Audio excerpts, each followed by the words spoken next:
my precious friends. My name is Dwain, and I want to thank you for walking with us, walking with me this week in Lessons from the Past, Lessons of the Past. That's the book of Psalms, and that's been our study this week. Haven't we been blessed? We've learned that we've got a wonderful history with God that we ought to teach to our children. Psalm 78 verses 3 and 4, to generations to come of the Lord's strength, of the Lord's faithfulness, and that we might celebrate and praise his wonderful works to the children of men. We have learned that his grace and his faith has been unstoppable. His faithfulness has been unstoppable to us. That in Psalm 78, through all of our ups and downs and all of our unfaithfulness to God, God has remained steadfast and faithful.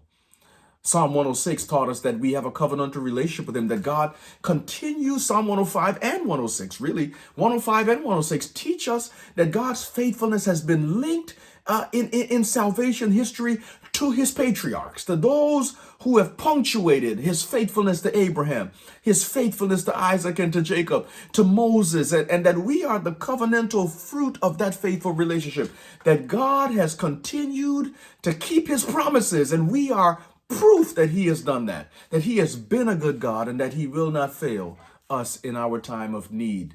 Oh, but sometimes we've just got to cry to him.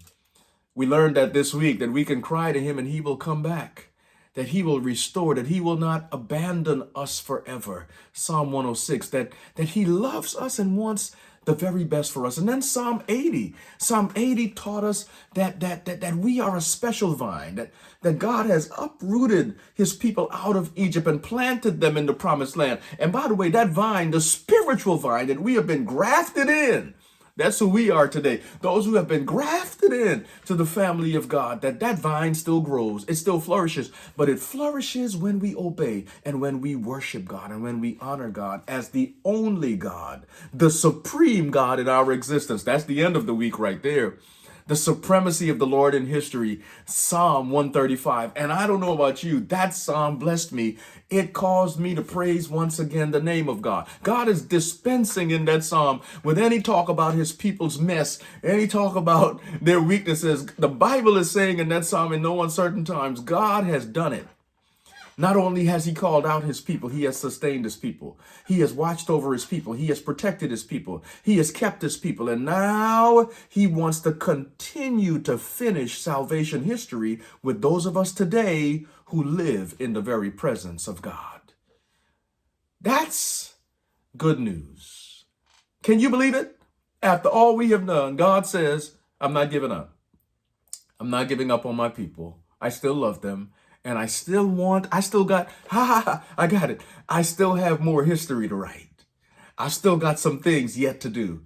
I still want the world to know that I'm a good God, that I'm a faithful God, that as they watch my people and the way they live in relationship with me, that they will be drawn into that relationship as well, that they will desire the same relationship.